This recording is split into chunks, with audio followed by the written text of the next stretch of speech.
Olá, que bom estar em sua companhia nesse comecinho de tarde de sábado. E se a sua semana foi bem corrida, então aproveite esse dia para curtir aquele descanso merecido ao lado de quem realmente gosta e te faz bem. Mas hoje também é dia de aproveitar as novidades e tendências em arquitetura e construção, decoração e sofisticação. Então se ajeite no seu sofá que o Forme Design já está no ar.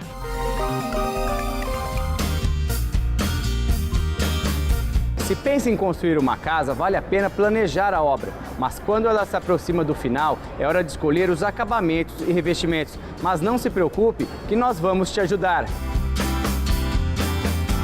É isso aí, pessoal, e agora eu converso com o arquiteto André Freitas, por isso nós estamos aqui em uma mostra de fotografia e ambientes decorados, é uma mostra de arquitetura e decoração que acontece em um shopping center em Ribeirão Preto. André, você participa do evento com o pub. É isso aí, Fabinho. Eu fiz um pub, que a ideia inicial do projeto era fazer uma coisa mais intimista, mais elegante, né?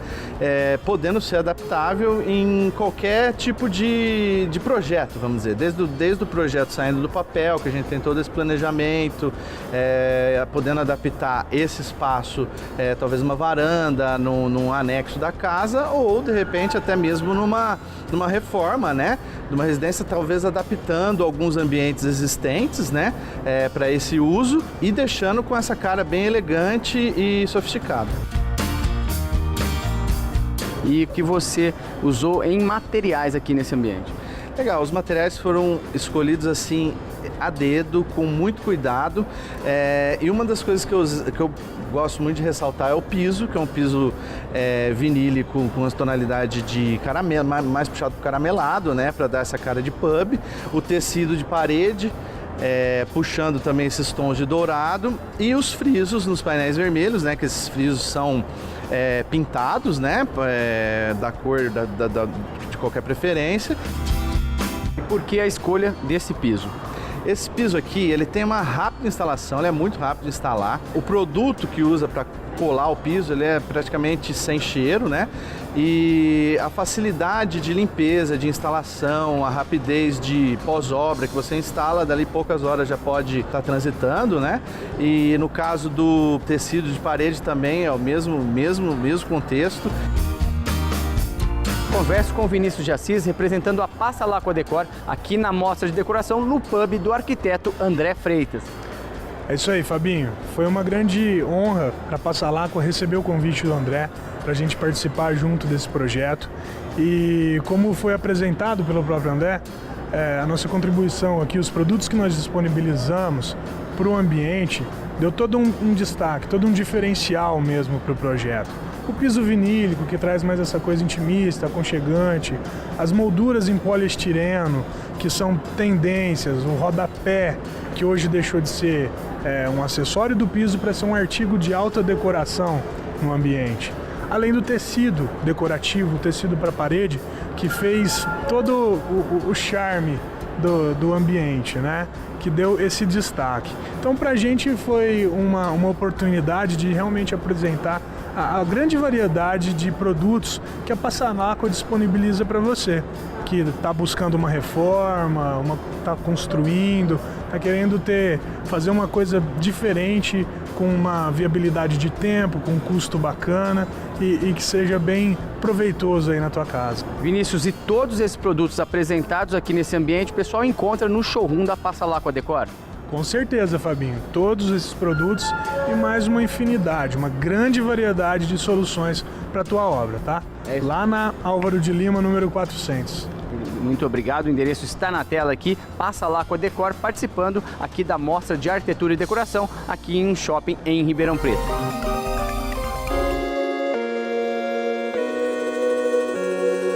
É isso aí, pessoal, e agora eu converso com o arquiteto Eduardo Figueiredo. Nós estamos em uma residência no bairro Ribeirânia, em Ribeirão Preto. Essa residência passou por uma grande reforma, era uma casa habitada por um casal e, após isso, ela hoje serve para uso corporativo, uso comercial, né, Eduardo? É isso aí, Fabinho, ela deve ter mais ou menos uns 26 anos de construção e ela ficou realmente um espaço multiuso. A casa era uma casa normal, comum, um sobrado, e aí eu tinha que transformá-la num local comercial. E ao mesmo tempo o apelo era uma coisa muito natural pelo que ela apresenta e oferece para as pessoas, que seriam usar, por exemplo, materiais que fossem, sabe, do mais natural possível para que pudesse interferir menos em termos de tecnologia externa. Foi feita uma máscara de pinos para que pudesse ser um custo menor, para que pudesse esconder um pouco mais aquela característica de uma residência normal, porque aí eles resolveram ter duas entradas, onde eu usei o ladrilho hidráulico como uma definição de entrada desde a rua até a entrada mesmo do espaço.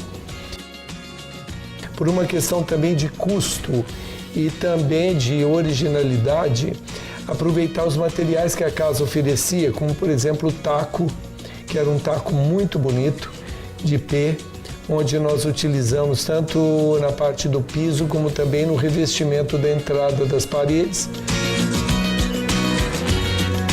E aí nós fomos caminhando pela entrada e fomos encontrar um pé de pitanga no final, e aí virou um espaço bem externo, onde pode oferecer uma fogueira, um lugar tipo um bar para tomar um chá, um aperitivo. E eu encontrei uma árvore que foi cortada lá na Ípica e nós utilizamos, né, os troncos de uma forma muito, achei assim, bem original em termos desse apelo muito energético. Como na fachada pôde verificar que conseguimos também umas pedras onde elas puderam compor com o jardim. No caso aqui foi feito um piso todo em tatame, por ser tratado de um espaço para yoga. E a escada também você A escada é original da casa, mantivemos até o corrimão original. E eu acho que essa situação do que foi acontecendo e das coisas que depois nós fomos compondo, como os lustres, luminárias, são da casa. Tem o lampião, que eu fiz até o desenho do poste, para poder caracterizar. Aí, lógico que surgiu na parede, no fundo, no alto, uma pintura azul, onde coloquei uma lua, uma estrela. E lá na parte, por exemplo, da entrada, tem um lampião também que representa um pouco mais também da casa. Os próprios lampiões do bar também são originais daqui. Tudo isso trouxe uma reciclagem dos proprietários que não perderam a sua história.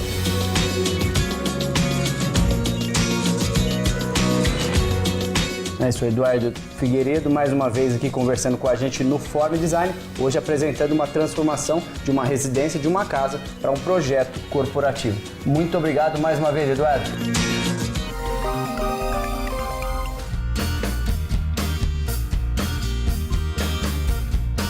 Cada vez mais, os ambientes corporativos apresentam móveis com design diferenciado. E para mostrar como é possível alinhar uma decoração moderna com funcionalidade, nós vamos conhecer alguns ambientes de um hotel que vão te surpreender. Acompanhe! André, nós estamos aqui no lobby de um hotel recém-inaugurado na cidade de Ribeirão Preto para falar sobre o conceito na escolha de mobiliário corporativo. Isso mesmo. Olá, Fabinho. O conceito aqui pensado para o hotel foi o conceito de trazer o conforto e a funcionalidade para os hóspedes. Causar a sensação nele dele estar dentro da sua própria casa, tá? E não perdendo a identidade corporativa visual do empreendimento, do cliente, né? Ele traz para o cliente a solução. Tá? A solução corporativa, a solução de cada ambiente, de cada situação de todo o hotel. No lobby do hotel, ele foi pensado assim, você pode ver que tem muita madeira, que a madeira traz o aconchego para cá, para quebrar essa coisa do frio, tá? Para trazer o aconchego mesmo. Então você vê que a maioria das colunas aqui, as paredes são revestidas com um amadeirado mais escuro e temos também as colunas aqui atrás que são no alumínio e no vidro. Aqui temos detalhe no palco, que nós temos o Slimstone, que é a nossa pedra com retroiluminação. Temos as placas que tem o grafismo e a laser, que mostram o nome das cidades, quanta de distância você está desse lugar. No restaurante, onde você vai ver mais a questão do conceito turnkey, que é a obra entrega completa com outros fornecedores. Isso é uma solução também diferenciada. Isso, é uma solução que a SCA traz para o cliente. Qual o elemento principal utilizado no projeto do restaurante? É a madeira. Foi utilizada muita madeira. Você vai ver madeira em todas as mesas, onde estão os fogões, painel de TV. Uma das suítes que nós somos é a suíte família, que o diferencial ali são as beliches, que também é fornecida pela SCA, e o nosso grafisme, que é um produto exclusivo, e o hotel bacana do projeto é que ele nos permitiu trazer um pouco da história da cidade, onde ele está instalado, para dentro do quarto, tá? Com a técnica do grafismo a laser. Em um dos apartamentos você vai ver uma copa acoplada a ele, os banheiros também, você vai estar vendo os nichos, todos os nichos foram fornecidos pela SCA. O Grupo SCA possui expertise, capacidade produtiva e ampla variedade de itens em linha para diferentes tipos de negócios. Toda essa experiência e tecnologia são essenciais para o desenvolvimento de soluções completas de interiores corporativos, com envolvimento total do projeto, até a fabricação, logística e instalação. Grupo SCA, tecnologias exclusivas, possibilidades infinitas. Então a gente percebe do hotel todo, em todos os ambientes que nós visitamos, a modernidade junto com a funcionalidade. Exatamente, a modernidade junto com a funcionalidade e o conforto.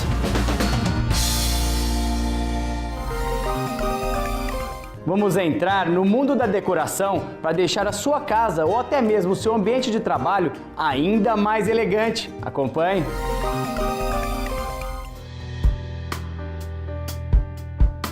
Todo mundo sabe que a iluminação é um item muito importante nos ambientes, mas para dar aquele toque especial à decoração, tem que usar peças que harmonizam e deixam sua casa ainda mais estilosa. Então saiba agora como investir em lustres e abajures. É isso aí, pessoal, e agora eu converso com o Lighting Designer Joarg Rezende, que vai contar pra gente sobre o uso e aplicações de lustres e abajures. Vamos começar falando sobre o uso de lustres. Lustres continuam em alta na composição de ambientes. Isso, Fabinho, com certeza ainda é a peça-chave, né? Os meninos dos olhos da casa é o lustre. É uma peça versátil, que você pode encontrar ela em vários estilos e usar ela em vários ambientes também. Quais os principais ambientes que a gente encontra os abajures? Os abajures estão nas salas e nos quartos, né? É uma peça com uma iluminação leve, aconchegante, descontraída. Inclusive é uma peça legal porque as pessoas usam até de presente, né? Um abajur, desde que vá de acordo com a decoração da casa, né? Para agregar valor e não só ser uma peça a mais. Os abajures clássicos, contemporâneos, luminárias de leitura, isso vai adequar mais a decoração da casa, né? A peça vai ter que acompanhar o estilo que o arquiteto desenvolveu para a residência, né? Para agregar o valor, como eu disse, né? Com a peça que é o abajur, que dá uma iluminação muito aconchegante. Na parte de iluminação, o abajur é uma das últimas peças, né? Ele tem que vir depois da decoração para agregar valor à decoração. Os lustres, ele tem que também acompanhar a identidade da decoração, mas dos usuários também, né? Se o casal quiser um lustre mais clássico, a gente vai para a peça clássica, que são os tradicionais lustres de cristais, com os pingentes. Tem lustres de cristais contemporâneos, tem releitura dos clássicos, tem para todos os estilos. Tem lustres mais clean, lustres com cristal, lustres com alumínio, com metal, cromado. Então atende todos os gostos, todos os estilos. Como a gente diferencia o cristal do vidro em algum lustre? A qualidade do cristal está diretamente relacionada ao brilho, né? Ao brilho das cores, a gente fala o prisma, né? Então o cristal ele tem que traduzir o prisma. Um cristal puro, ele não vai ter defeito, ele vai ter um brilho limpo, um brilho bem acentuado. O vidro já é uma peça um pouco mais rústica, né? Já um pouco mais pesado, que você pode escolher cores no vidro, né? E já não vai ser uma peça tão lapidada. Essas são as diferenças principais. E existem lustres de cristal com valores altíssimos no mercado. Tem sim, né? São os lustres diferenciados, né? Onde vai ter uma assinatura de um design, onde vão cristais puros, como a gente acabou de falar, do brilho do cristal. Esses são os lustres mais caros do mercado. A manutenção é feita periodicamente. Hoje tem produtos que você pode passar no cristal que ele evita agarrar poeira e com isso facilita a manutenção e evita a sujeira, né? Então é procurar um profissional adequado para fazer a manutenção, até mesmo porque para não estragar a peça, né? Para a peça continuar com o mesmo brilho, a mesma característica a qual você está usando na residência, né? E nos lustres também tem uma constante mudança no design ou não? Isso não muda tanto de ano a ano? Tem sim, tem lançamentos principalmente nos contemporâneos, né? Mas os clássicos vão ser sempre os clássicos. Apesar de que os designers sempre criam um detalhe para diferenciar um do outro, mas eles não saem de linha, eles continuam para sempre. Como o próprio nome já diz, são lustres clássicos, né?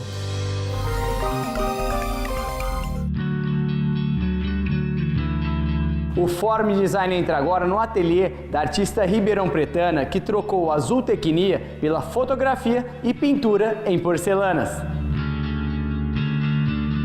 É isso aí, pessoal, e continuando a nossa série de entrevistas com nossos artistas ribeirão-pretanos, hoje eu converso com a artista visual Adriana Amaral. Adriana, muito obrigado por receber toda a nossa equipe do Form Design hoje aqui na sua casa, que é também seu ateliê. Conta pra gente um pouco dessa sua vida e trajetória nas artes. Como começou o seu interesse por isso? Eu comecei desde criança. E eu comecei com pintura em porcelanas. Eu era uma criança muito agitada, brigava muito, chorava muito. Aí minha mãe me colocou na aula de música. E só que eu fui estudar música, mas eu gostei de bateria. E aí foi um problema sério. Aí eles me tiraram da aula de música e minha mãe, conversando com uma amiga, disse que tinha uma pessoa perto de casa que dava aula de porcelana. E eu fui ter aula de porcelana com essa pessoa. Então, assim eu comecei, mas eu fui fazer faculdade de zootecnia, fiz mestrado em zootecnia e numa viagem que eu fiz para a Europa, eu tive contato com a arte contemporânea, tá? Eu já fotografava, mas eu não sabia o que é que eu fotografava e nessa viagem que eu fiz para Paris, eu vi que a minha fotografia era bem contemporânea. Eu voltando de Paris, eu fui fazer um curso de História da Arte. O que aconteceu também com a porcelana? Eu comecei a pintar muito rápido, tá? E a professora não dava tempo dela riscar as minhas peças. Aí eu fui fazer aula de desenho. E com aula de desenho, eu aprendi o que era perspectiva, o que era ponto de fuga. E com isso, as minhas fotografias também foram melhorando. Aí em 2003 eu mandei um material para o Salão de Arte de Ribeirão. O Salão de Arte, na época tinha assim, Coletiva dos Artistas de Ribeirão Preto, no MARP. E eu mandei. E o primeiro trabalho que eu mandei foi selecionado. E daí para frente a zootecnia ficou e as artes foi o meu caminho, começou a ser o meu caminho.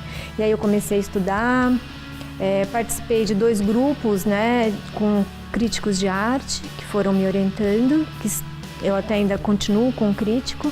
O resultado é tudo isso que vocês viram aí. Ganhei o prêmio do SARP em 2012 com fotografia, que foi o trabalho, a obra Lugares que Moram para Sempre. Quando eu ganhei em 2012, fazia 13 anos que um artista que vive e trabalha em Ribeirão Preto não ganhava esse prêmio, tá? Então, assim, foi muito comemorado. E também comemorado por ser fotografia, né? Porque algumas pessoas acham que fotografia não é arte.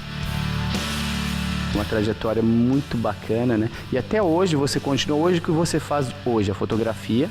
Eu faço a fotografia e as porcelanas. Agora, dia 25 de agosto, nós vamos estar ocupando o Museu da Memória Italiana aqui em Ribeirão Preto, né? E vai ser a primeira vez que eu vou apresentar uma obra em azulejos pintada, em porcelanas, porque eu sempre exponho fotografias, né? E essa vez a minha referência é toda com a porcelana e com a pintura.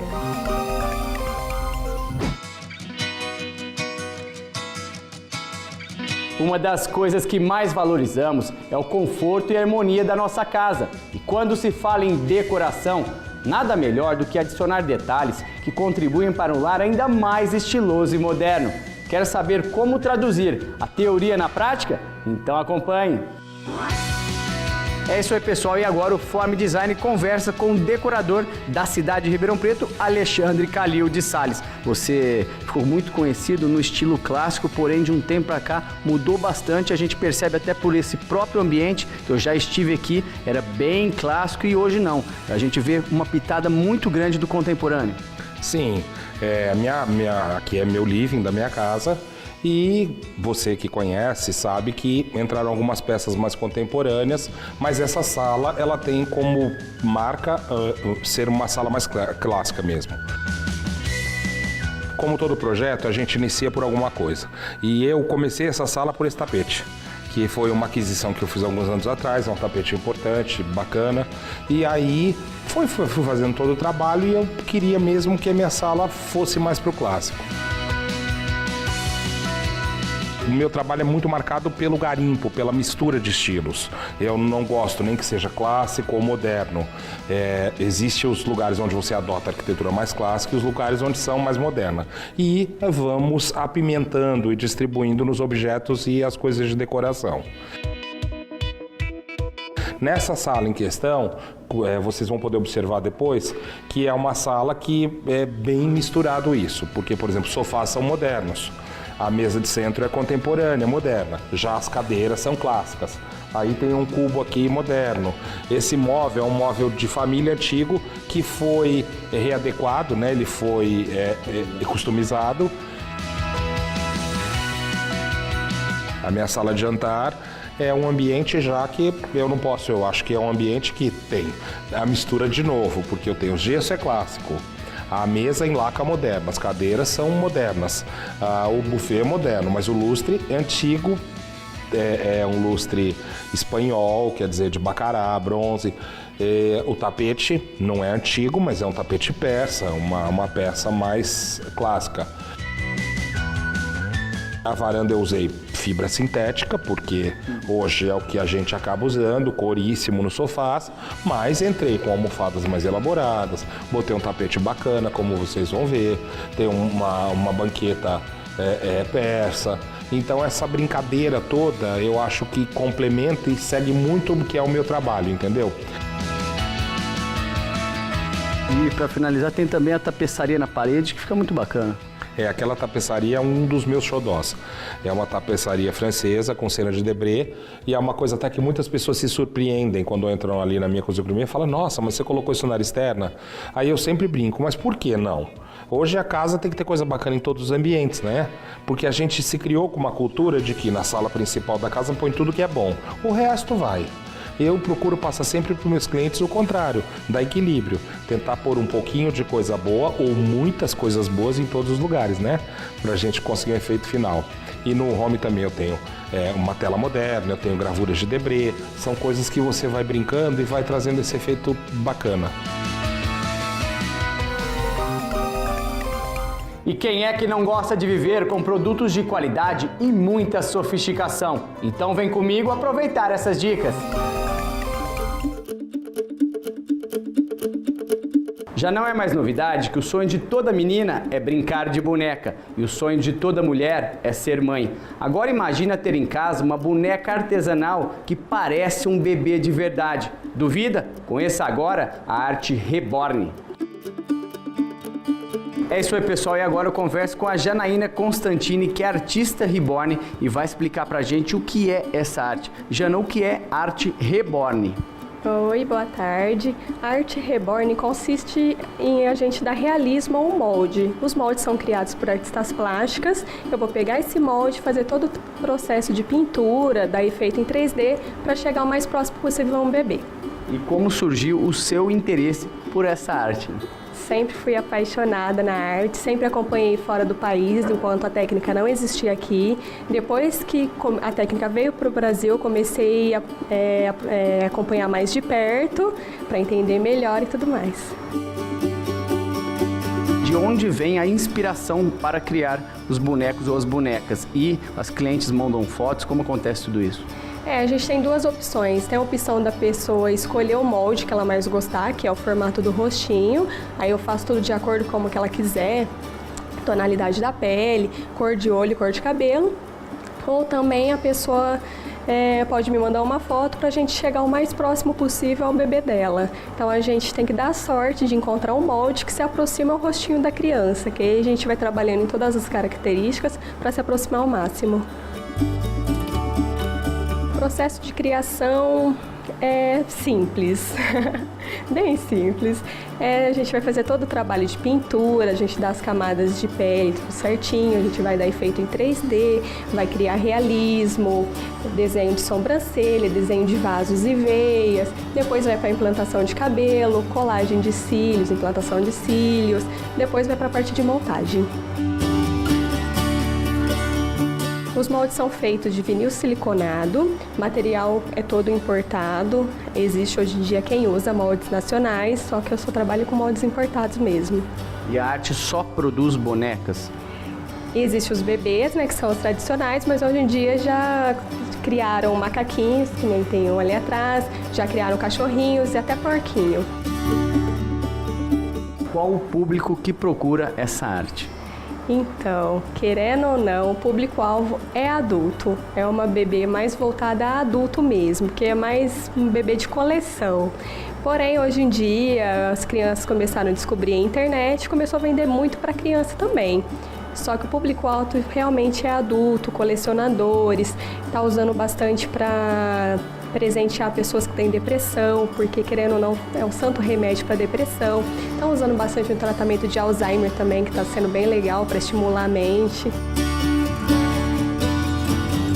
A gente se encanta profundamente, todo mundo me chama de louca quando eu falo que a gente pega amor. Depois que a pessoa leva embora, a pessoa me fala que realmente a gente se encanta e a gente vive nesse mundo, é muito engraçado.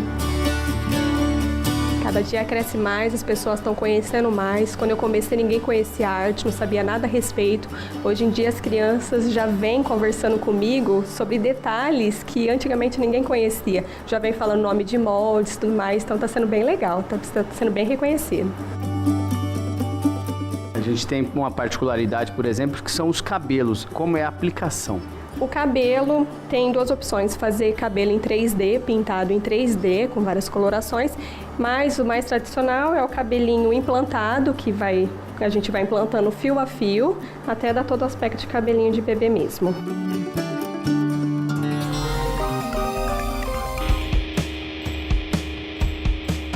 Toda criança já deve ter brincado com aviõezinhos feitos de papel, não é mesmo? Mas o tempo passou, novas tecnologias surgiram e o negócio ficou sério. Agora, esses aviõezinhos podem ser trocados por outros, com formatos de robozinhos voadores, que cada vez mais estão fazendo parte da nossa vida. O Form Design levanta voo e tira as dúvidas sobre os drones. O drone ele veio que se popularizar há uns 4 anos, que veio alguns modelos da DJI, na verdade, que meio que popularizou o mercado. Desde então, os equipamentos vêm evoluindo, né? Então, como é uma tecnologia muito nova, a cada 6 meses, 1 ano já está saindo novos equipamentos. Então tem essa constante atualização de equipamentos, mas hoje já tem modelos muito avançados, e com certeza no futuro teremos modelos ainda melhores com melhores câmeras, maiores autonomias, para facilitar aí a vida do mercado, na verdade, que precisa desse tipo de produto. A princípio veio como uso recreativo, né? Porque não tinha drone que tinham câmeras com qualidades boas ainda de gravação. E aí, a partir dessa evolução, o mercado encontrou uma nova forma de produzir imagens aéreas. E acabou facilitando um pouco a vida dos fotógrafos, que antes disso teria que alugar um helicóptero, arrumar outras alternativas para se conseguir uma foto aérea, o que acabava encarecendo, né, o custo até para o cliente. Tem vários tipos de drone, na verdade, né? Tem alguns drones que são usados na agronomia, para fazer medição de áreas. Tem drones que trabalham com fertilização ou até pulverização de lavouras. E drones que servem para fazer filmes de alta qualidade e fotos aéreas para que sejam utilizados no mercado, tanto no mercado publicitário, quanto no mercado editorial, quanto em campanhas políticas. E outra alternativa, que é uma alternativa que a gente vem trabalhando muito nisso, é produção para bancos de imagens. Paulo, agora o drone já levantou voo, está lá em cima. Nós estamos aqui na Avenida João Fius, em Ribeirão Preto, então o pessoal vai acompanhar um voo mostrando essa região. Isso, é isso mesmo. Na verdade, agora nós estamos na altura máxima permitida, que é de 120 metros. Que dá pra gente ver pelo vídeo qual que é a altura, assim. Imagem maravilhosa, dá pra ver a Avenida João Fiuza praticamente inteirinha, tanto a parte baixa como a parte alta. Paulo, e o drone, ele chega a que distância e também a velocidade dele? Bom, esse drone, ele tem a velocidade máxima dele é de 80 km por hora. O ideal é que você fique com ele próximo, né, e no visual, para que você tenha uma noção de se está vindo alguma aeronave, alguma coisa que possa interferir aí no seu voo. Eu estou retornando com ele agora para cá. Na verdade, a gente tem todas as coordenadas aqui. Ele está voltando praticamente que sozinho. A princípio é simples, tá? Sobre funcionamento, na verdade, tem que pegar, meio que treinar mesmo. O problema é que o treino dele é perigoso porque você não pode cair. Paulo, muito obrigado hoje participando aqui do Form Design, apresentando para o pessoal de casa sobre o funcionamento de um drone. Muito obrigado. É isso aí, pessoal.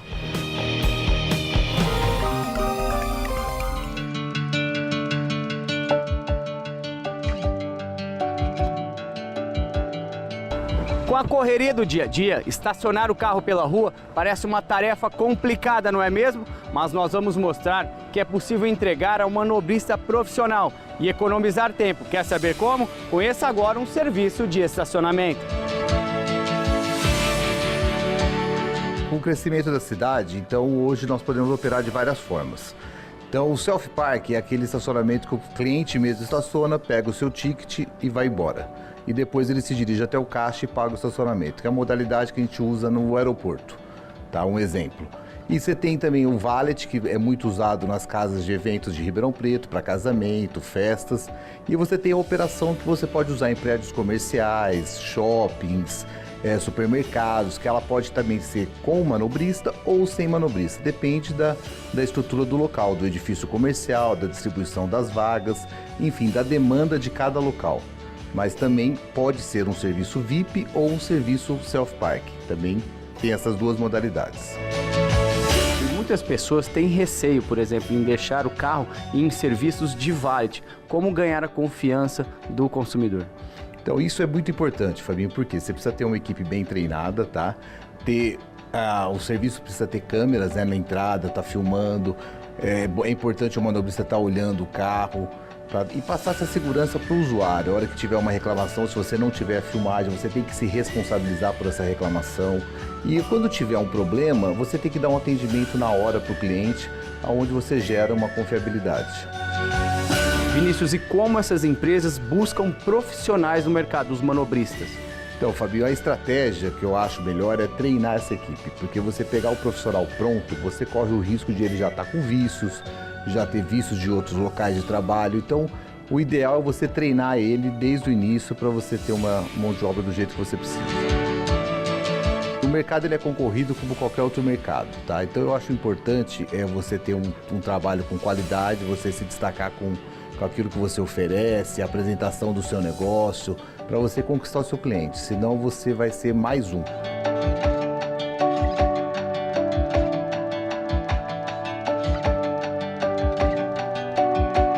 Fabinho, a gente adota como diferencial a VVR a aparência dos locais, qualidade de placa, uniforme, o atendimento dos nossos clientes, sabe?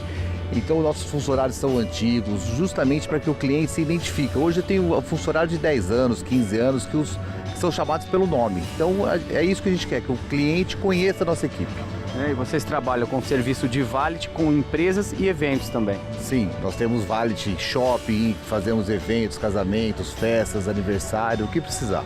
E também tem a VVR Selfie Park no aeroporto de Ribeirão Preto. Temos, lá no aeroporto é um estacionamento econômico, né, que a tarifa é reduzida, onde você entra, tem o ticket, você aperta, pega o ticket, estaciona, você pode usar as instalações de sala VIP, sala de reunião, e depois tem a van que te leva para o aeroporto e depois te busca.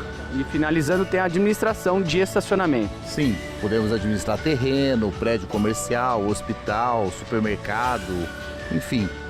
Onde tiver uma vaga de carro, a VVR administra. Parabéns, há quase 20 anos no mercado, trabalhando aí no segmento de estacionamentos, né, com a VVR Estacionamentos, Ribeirão e toda a região. Muito obrigado hoje aqui no Form Design, explicando um pouquinho melhor como é esse serviço de estacionamento.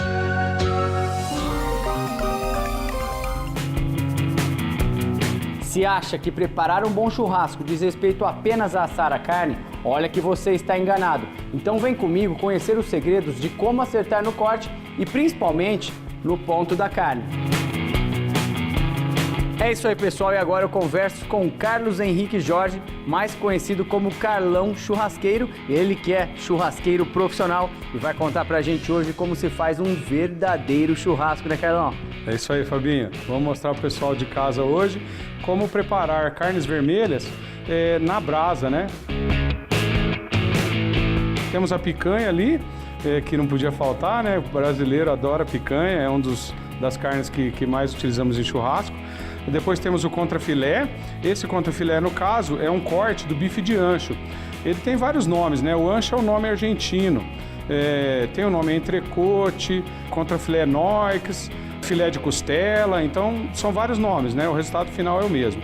Eu trouxe o bife de ancho para mostrar para vocês pela maciez, né?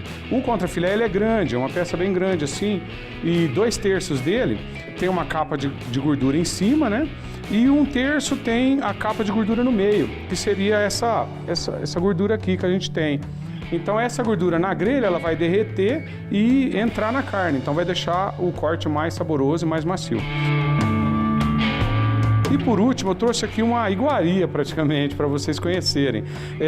Esse corte chama assado de tira. É o que? É a costela do boi. Só que é um boi de origem britânica, raça britânica, é o Angus. Então, por se tratar de alta qualidade, a gente faz o quê? A costela, você tem o costume de pôr no bafo, na panela de pressão, assar no forno por várias horas. Esse aqui não, esse aqui do jeito que ele está aqui congelado, está descongelando, ó, a gente vai colocar na brasa, jogar o sal, 5 minutos ele está pronto, extremamente macio. Carlão, agora explica pro pessoal de casa sobre o corte correto da picanha. A picanha tem várias maneiras de você fazer, né? A mais tradicional é em steak. Então nós vamos pegar aqui e mais ou menos um dedo e meio. Aí por que a gente acaba fazendo o corte mais grosso? Para poder a carne não perder muita água lá na churrasqueira. Existe a lenda, né, de picanha de 1 quilo, 1 quilo e pouquinho é o suficiente. Mas no caso aí, você tem que ver a procedência da carne que você está comprando. Então não importa, você pode pegar uma picanha grande, 1,5 kg, mas se ela for de uma boa procedência, de um animal jovem, ela vai te dar um bom resultado final. Pessoal, agora nós vamos fazer o corte do contrafilé. No caso aqui, né, o bife de ancho. A gente pode identificar a peça por essa gordura e a gordura aqui no meio. Então eu vou fazer sempre o corte nessa posição, não assim, tá? E é a mesma espessura da picanha, mesma espessura, um dedo e meio. Carlão, agora vamos explicar para o pessoal de casa sobre os pontos da carne. Certo. Temos 3 pontos, Fabinho. O mal passado, o ponto e o bem passado. E tem 2 variações, do ponto para menos e do ponto para mais. Vai de gosto, né? Cada pessoa gosta de uma forma. A maneira melhor para você apreciar o sabor da carne mesmo seria no ponto ou no ponto para menos. Vamos ver essa carne que você fez, esse bife de tira, que ponto que ele está, Carlão? Ó, esse daqui tá do ponto para menos, vocês querem ver? Ó, o meio é rosado, né? E por fora já tá criando uma casquinha. Então, você pode ver que você não vê muito sangue, porém ela vai estar macia, porque ainda tá do ponto para menos. Carlão, gostaria de agradecer sua participação hoje aqui no Form Design, explicando melhor para o pessoal de casa sobre os pontos e cortes da carne.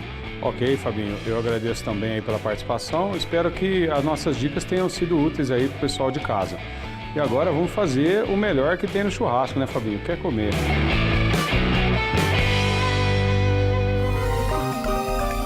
E assim nós terminamos o Form Design especial de sábado. Espero que tenha aproveitado as boas ideias para usar na sua casa ou no seu trabalho. Fique agora com toda a alegria e diversão do programa Raul Gil. E eu volto na segunda-feira. Um grande abraço, tchau!